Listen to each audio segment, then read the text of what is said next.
So I get asked a lot why I continue to fight. Why do I continue to go against management and whatnot? Look, we all draw the line somewhere, right? So for me, my home, my children, my life, those are grounds for defending yourself. I mean, just imagine if your house is going to be taken away for something you absolutely did nothing, and they are manipulating a situation where they will benefit off of you because you're vulnerable, you're not going to defend it. Like that doesn't make any sense. Because if the situation of the roles were reversed, I guarantee you'd be feeling the same way. You might not be as open as I am and talk about it, but that's what I'm here for. I'm here to motivate people to defend themselves, because when you're home, that you pay rent, you work hard for, it's your home. So when you don't have another place to go, or you don't have like that kind of money to just relocate, get another crib, like those are grounds to fight for. I don't fight because I'm like fighting and arguing, but because I sound different, talk different, look different, I don't deserve a house. Like a lot of this community, I live in a complex. They all banded together like monkeys, banded together to make this whole narrative of this crazy person about me, right?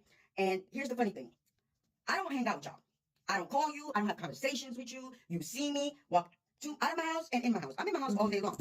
You will see that like a lot of my TikTok video, I'm in my room all day. I'm home all day. You're so bothered that I make these TikToks and do bad lip syncing, okay? And you will take that and make 3 children lose their home. Like, look, I can understand if I was outside, I was slashing tires supposedly, or having parties till 3 o'clock in the morning, because everybody here knows I don't got no friends here, okay? And even acquaintances don't even pop up here. You know what I mean? The only people that show up at my house are usually caseworkers, and I have no problem with that. So, with that being said, that's why I'm so loud and proud about this, because I didn't do anything. And they manipulated the situation for greed so that they could collect money. They collected it from, I don't know, maybe the other people here is jealous because I got a husband, I got a family, I look good. I don't know, for my age. I don't fucking know. But my point is, for somebody that's educated, before you even try to judge somebody by the way they look or they sound, if you don't like what I have to say, don't fucking talk to me. My page is public, so you don't have to make a fake page to fake friend request me. But when you see my page, and I know you don't fuck with me, and you friend request me, you're opening the doors. When I paid my rent, had my bank statement, I offer additional rent for that month, and you refuse. And ever since then, you've been trying to throw me out for grounds of what? I smell like weed? Like, you're insane. I have like, look, I got pictures of other people in their units, me smoking in their units, okay? Meanwhile, you got a stripper pole, okay? But I can't fucking be left alone because I don't look or talk white supremacy? I call it white supremacy because they're not white people. These are not regular white people. Like, there's no color in New York. We come from New York. There's no color. We are like in a place where you read about these people in the textbooks.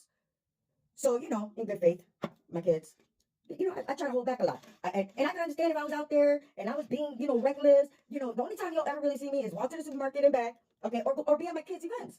That's the only time y'all ever see me, or, at all. So that means my kids can't have a nice home. And it's even wilder for the fact that because I have a New York accent and a deep voice, and because I wear my hat a little tilted to the side, okay, and I don't sugarcoat anything. I call it like how I see it, okay? But I'm not disrespectful. I have a potty mouth, yes. That's the only thing I really got to work on, though. And other than that, it's laughable. I was accused of gun allegations. I was accused of terrorism allegations. I was accused of Taliban allegations. And with the, recent history of what's going on with people from my culture, those are threats on my life. And, it's bad enough that I can't even speak out on it because, you don't know who is, like, going to get involved. You don't know what the situation is. They doing whatever they want, the president, and I'm a Trump supporter. Don't be mad at me. But I'm also, like, I'm Afghan, but I'm also American. I'm an Afghan American. I respect both. But to treat me like I don't belong here, all because you just don't like the way I look or the things I talk about. Nobody forced anything. I'm here and I try to make it work because of my kids. I show up to all the team matches, even though I hate this town, okay? And I didn't come here with hate. Y'all showed me what hate is.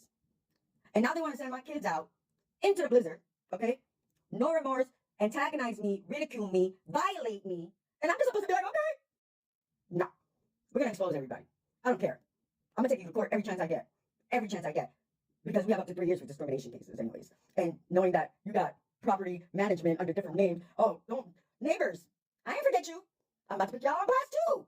And it can't be defamation because I'm using aliases. And this is my story. This is the truth. And if I talk about anything about the management here, look, don't take my word for it. Google it. Google it. Please know where you're moving before you move to. I mean, like where I live, they have 230 eviction cases in the last 10 years. Go on that my file, look up your property, see how many evictions that they do, how many times. There's a pattern. They go for they look for vulnerable people, okay, or low income people. And they assume that they're able to manipulate a narrative and get away with it. And this has been going on for years, years. Read the reviews before you move in. Read your lease before you move in. There are lease provisions, and no, you cannot pro se unless unless you really know what you're doing. And I think I've done enough research to know there's loopholes to everything. So I'm gonna be patient. Timing is everything, guys. Don't feel discouraged. Anybody fighting a landlord-tenant case, don't lose hope. You know, any other time I take accountability, and you never hear me. You know, I'm a shit show. I'm not perfect, but this time I didn't fucking do nothing. And this time I was specifically targeted. And you think I'm not gonna defend myself? I don't care. Deport me then, okay? Like that is that what makes you guys Americans? Because you know I am a proud American. I love it here. You know I like rules and regulations. I think it makes the world run better. But to manipulate a picture that I'm this thug from the streets when I grew up in a 2-parent household, I had a nice life. I didn't grow up on the street, but because I got an accent, y'all want to say I'm this ratchet ass hood rat? What is wrong with y'all? Seriously, what is wrong with you? But I'm the bad guy. I hope you sleep well tonight in your warm beds because 3 children are going to be thinking about you. I'll be fine. See, I'm an adult. I've been through shit. But the kids, that's on you.